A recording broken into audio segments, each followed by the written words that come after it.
കാറിലിരുന്ന് train യാത്ര സാധ്യമാകുന്ന പുതിയ പരിഷ്കരണത്തിന് ഇന്ത്യൻ റെയിൽവേ തയ്യാറെടുപ്പുകൾ ആരംഭിച്ചു.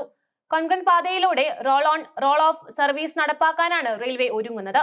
സ്വകാര്യ വാഹനങ്ങൾ, SUV എന്നിവ ട്രെയിൻ വാഗണുകളിൽ കൊണ്ടുപോകാൻ സൗകര്യമൊരുക്കുന്ന ഒരു പൈലറ്റ് സർവീസാണ് അധികൃതർ ആസൂത്രണം ചെയ്യുന്നത്.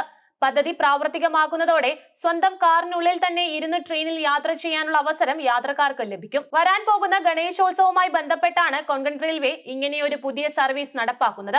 നിലവിൽ ദീർഘദൂര യാത്ര ചെയ്യുന്ന ട്രക്കുകൾക്ക് ഇത്തരത്തിൽ റോറോ സേവനം ലഭ്യമാണ്. ഇന്ധനം ലാഭിക്കാൻ മാത്രമല്ല, യാത്രാ സമയവും ട്രാഫിക് തിരക്കും കുറയ്ക്കാൻ ഇത് വളരെ സഹായകവുമാണ്.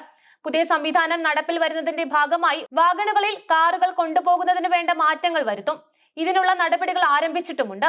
റോഡിലെ തിരക്ക് ഒഴിവാക്കുക മാത്രമല്ല, കാർബൺ ബഹിർഗമനം കുറച്ച് കാറുകൾക്കുള്ളിലിരുന്ന് സുഗമമായ ട്രെയിൻ യാത്രയും കാഴ്ചയും ആസ്വദിക്കാനും സാധിക്കും. കൊളാഡ് മുതൽ ഗോവ വരെയുള്ള റൂട്ടാണ് പൈലറ്റ് സർവീസിനായി തെരഞ്ഞെടുത്തിരിക്കുന്നത്.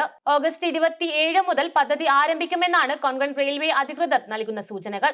പരീക്ഷണം വിജയിച്ചാൽ രാജ്യത്തുടനീളമുള്ള പ്രധാന വിനോദസഞ്ചാര റൂട്ടുകളിലടക്കം സമാനമായ റോറോ സേവനം ഇന്ത്യൻ റെയിൽവേ ആരംഭിച്ചേക്കാം.